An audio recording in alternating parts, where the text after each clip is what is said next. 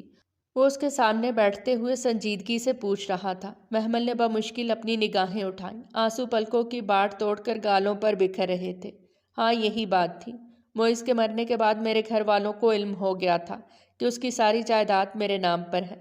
آئے روز وہ مجھے ایک نیا رشتہ گنواتے، کبھی کسی خالہ کا بیٹا تو کبھی کسی چچا کا بیٹا۔ گھر والوں کی خواہش بس اتنی تھی کہ میں آدھی جائیداد ان کے نام کر دوں تاکہ میرے بھائی کا مستقبل سنور جائے۔ مجھے اس دولت اور جائیداد سے کوئی لینا دینا نہیں، میں ان کی مدد کرتی رہتی ہوں، مگر میں کسی شخص سے شادی نہیں کر سکتی تھی۔ صرف اسی لیے میں نے آپ سے نکاح کی وہ شرط رکھی، کیونکہ میں جانتی ہوں میں نے آپ کی نگاہوں میں دیکھا تھا آپ اپنے بھائی سے پیار کرتے تھے، ان کی بیوی کا استحصال نہیں کر سکتے۔ یہ میرے لیے سب سے سیف پلیس تھی، سو میں نے اپنے لیے یہی چنا۔ وہ آنسوؤں کے درمیان بول رہی تھی۔ ظہیر کے چہرے پر بے یقینی پھیلی۔ اس انکشاف سے سنبھلنا آسان نہیں تھا۔ وہ اسے کیا سمجھ رہا تھا اور وہ کیا نکلی۔ وہ اسے ایسی لڑکی سمجھتا تھا جو 4 دن بھی شوہر کے مرنے کے بعد صبر نہ کر سکی اور عدت مکمل ہوتے ہی نیا نکاح کر لیا، وہ بھی اس کے چھوٹے بھائی سے۔ لیکن اس کی وجہ کتنی قابل رحم تھی۔ نہ جانے وہ کس ٹوٹ پھوٹ کا شکار رہی ہوگی کہ اس نے میری طرف ہاتھ بڑھایا۔ شاید اسے بھروسہ تھا کہ میں اسے سنبھال لوں گا۔ وہ خود سے مخاطب تھا۔ وہ اپنی بات مکمل کر چکی تھی اور اب خاموشی سے آنسو روکنے کی کوشش کر رہی تھی۔ سامنے بیٹھے ظہیر کا دل ایک لمحے میں پلٹ گیا۔ وہ اس کے بھائی کی بیوی پہلے تھی، اب نہیں۔ رشتے بدل چکے تھے۔ معیز مر چکا تھا اور یہ نیا رشتہ جو اس کے اور محمل کے درمیان تھا اس کو شریعت تسلیم کرتی تھی۔ جب خدا نے اسے اجازت دی تھی کہ وہ اس لڑکی سے نکاح کر سکتا تھا، چاہے وہ اس کے بھائی کی بیوہ ہی کیوں نہیں، تو پھر وہ اپنے آپ کے ساتھ سختی کیوں کر رہا تھا؟ کیوں وہ اس معصوم لڑکی پر ظلم کے پہاڑ توڑ رہا تھا جو پہلے ہی اتنی دکھی تھی؟ ظہیر نے گہری سانس لی۔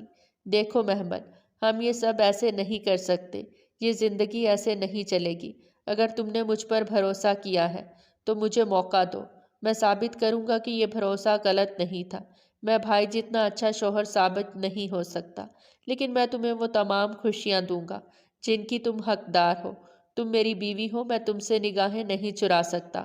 میں اعتراف کرتا ہوں کہ پچھلے کچھ عرصے سے میرے دل میں تمہارے لیے جو جذبات امڑ رہے ہیں، میں خود ان سے شرمندہ تھا۔ مجھے خود اپنے آپ سے شرم آتی تھی کہ میں تمہارے متعلق ایسا کیوں سوچ رہا ہوں، لیکن میں مجبور ہوں۔ شاید یہ اس نکاح کی طاقت ہے جو تمہارے اور میرے درمیان موجود ہے۔ تم اب میری بھابھی نہیں، میری بیوی ہو، اور اگر ہم دونوں نے اس رشتے کو قبول کیا ہے تو ہمیں اسے نبھانا بھی چاہیے۔ شاید اسی طرح ہم دونوں کے زخمی دلوں کو قرار آ جائے۔ وہ اس کا ہاتھ تھامے سنجیدگی سے کہہ رہا تھا۔ اس کی آنکھوں کے لو دیتے جذبے محمل کو نظر آ رہے تھے۔ اس نے اپنا ہاتھ کھینچنا چاہا مگر ظہیر کی گرفت مضبوط تھی۔ بھروسہ رکھو، اگر تم نے مجھے اپنا سیف پلیس مانا ہے تو میں وعدہ کرتا ہوں آئندہ کبھی تمہاری آنکھوں میں آنسو نہیں آئیں گے۔ بھائی جا چکے ہیں مگر ہم دونوں کو زندہ رہنا ہے، اپنے لیے، اپنی فیملیز کے لیے۔ تو پھر کیوں نہ اس رشتے کو قبول کر لیں؟ وہ امید بھرے لہجے میں پوچھ رہا تھا۔ محمل نے بے ساختہ اپنی نگاہیں اٹھائیں۔ اس کے دل کے جذبے اس کی آنکھوں سے جھلک رہے تھے۔ وہ اس کی محبت میں پور ڈوب چکا تھا اور یہ نہ جانے کب ہوا تھا، اس بات سے وہ دونوں ہی انجان تھے۔ محمل کو حیرت ہوئی، اس کے لمس سے اسے تکلیف نہیں ہوئی تھی، وہ جس کے دل میں ہر وقت معیز بسا تھا۔ اپنے سامنے ظہیر کو اتنا قریب بیٹھے دیکھ کر وہ گھبراہٹ کا شکار کیوں نہیں ہوئی تھی؟ کیا میرا دل بھی بدل چکا ہے؟ اسے حیرت ہوئی۔ وہ اپنی انگلی کی پوروں سے اس کی آنکھوں میں آئے آنسو چن رہا تھا۔ تم اب میری بیوی ہو محمل، اور میری بیوی کی آنکھ میں آنسو آئی یہ مجھے گوارا نہیں۔ اس کی آواز میں دھیما پن تھا، دور کہیں ایک رنج بھی تھا، وہ رشتہ جو ختم ہو چکا تھا اس رشتے کا رنج۔ مگر اب وقت بدل چکا تھا اور وہ دونوں اس نئے رشتے کو نبھانے کے لیے تیار تھے۔ قدرت ان پر مہربان ہو رہی تھی اور وہ دونوں ناشکرے ہرگز نہیں تھے۔ اپنے آنسو صاف کرتے محمل نے اس بات میں سر ہلا دیا۔ ظہیر کے لبوں پر ایک مسکراہٹ بکھر گئی۔ کیا میں یہ سارا کاروبار آپ کے نام کر دوں؟ آپ پیپرز بنوا لیجئے، میں دستخط کر دوں گی، وہ آہستگی سے بولی تھی۔ ظہیر نے ہلکے سے سر جھٹکا۔ اس کی ضرورت نہیں، کاروبار جس کے نام پر ہے اسی کے نام پہ رہے گا۔ اس کی آواز میں سنجیدگی تھی۔ محمل کے چہرے پر حیرت بکھری۔ وہ کتنا مضبوط انسان تھا، کتنا پیارا دل تھا اس کا، شاید قدرت نے اسے بکھرنے سے پہلے ہی سمیٹ لیا تھا۔